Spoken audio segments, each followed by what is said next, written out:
pa nandyan? Kakarating ko lang, Nay. Ano dapat yung ipapaliwanag sa akin? Ah... gusto ko lang kasi ipaliwanag sa'yo. At sana maintindihan mo na marami akong pagkukulang sa inyo. Sana hindi mawala yung respeto at yung pagmamahal mo sa akin. Ay naman, ang drama mo.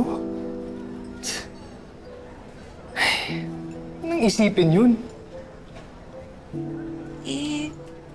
Siyempre, marami kasi akong hindi nasasabi sa inyo eh. Nay, kung ano man yun, may tiwala naman ako sa inyo. Alam ko. At salamat. Basta importante, Nay, magtulungan po tayo. Katulad kanina, ginawa niyo yung trabaho ko kanina kay Madam Jacinta. Ayos po yun. Oo nga. O nga pala, nagkita po ba kayo ni Sir Chris? Paano mo nalaman? Nag-message po sa akin si Madam Jacinta. Tsaka tuwing inuutusan ako ni Madam Jacinta, si Sir Chris lagi po ang kamiting ko. Sorry po kung hindi ko po sinasabi sa inyo, ha? Okay lang yan. At least ngayon, pwede ko nang ikwento sa inyo si Sir Chris. Ang bait po niya, tsaka idol ko siya sa negosyo. Ang husay niya. Gusto maging katulad niya. Tsaka, sabi din niya, magsikap lang daw po ako para balang araw, magiging successful din po ako. Alam mo, Nay, masaya ako na nakilala ko si Sir Chris. Parang ako nagkaroon ng tatay.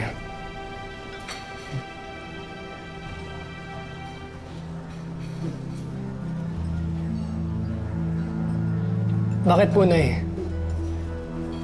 Wala lang. Natutuwa lang ako sa'yo.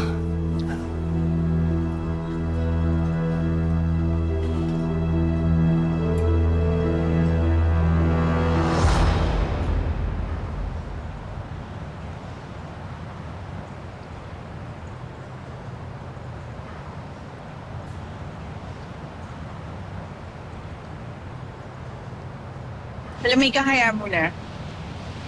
Ba? Sinisinan mo ba ako? Ano ba? Huwag kang ang praning. Namili lang ako dyan, no? Ito. Nagkataon, nakita kita na naglalakad-lakad dito. Bakit? Anong bakit? Ano bang pakialam mo sa akin na? Ang dami mong tanong. Alam mo, ang sungit mo. Tinatanong ka lang eh. Saka di ba naaalala mo, sinabi ko sa'yo, kung kailangan mo ng kaibigan, nandito lang ako. Gusto mo talaga akong tulungan. Tulungan mo kaya ako hanapin yung tatay ko, no? Bakit? Sabi kasi ni Madam Jacinta na mayaman daw yung tatay ko. Ayaw din naman sabihin sa akin ni nanay kung sino talaga siya. Sa totoo lang, gusto ko na talagang umahon sa hirap. Para balikan ko yung mga taong umapi sa akin sa campus at pagsasampalin ko sila ng pera.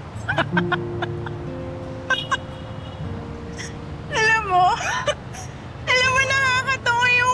nakakatawa yung scenario at eksena na ginawa mo sa utak mo, napaka-teleserye. Pero, tingin mo ba kapag nahanap mo na yung totoong tatay mo, tatanggapin ka niya? Oo, bakit naman hindi?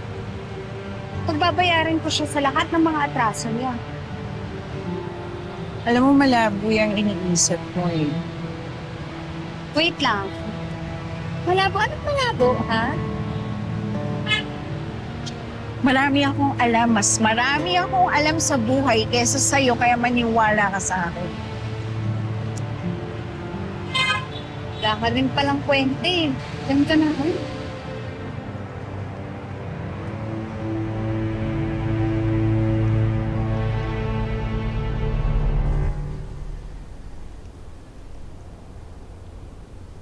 Habang tumatagal, lalo ako nag-aalala.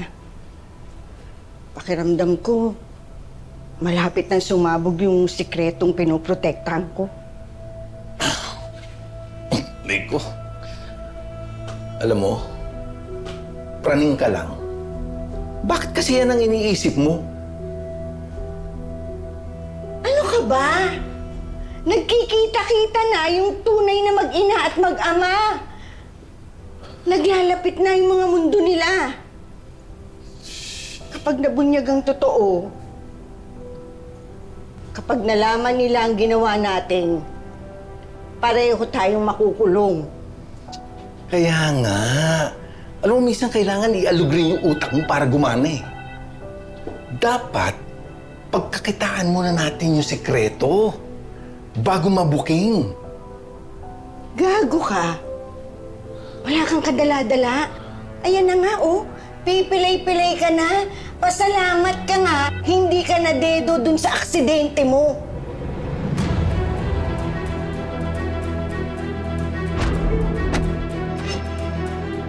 Saan kayo pupunta? Ha? Tara, bilisan mo! Bilisan mo!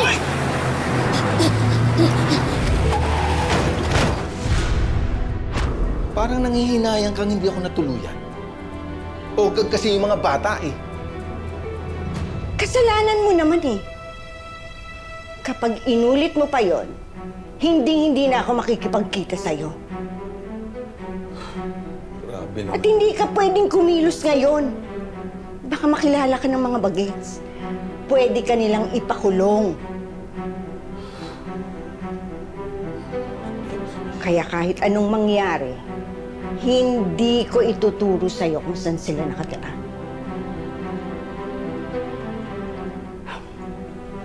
Kailangan talaga magkahiwalay sila. Kailangan talagang magkalayo na si Chris, Rosel, Tyrone at Belle.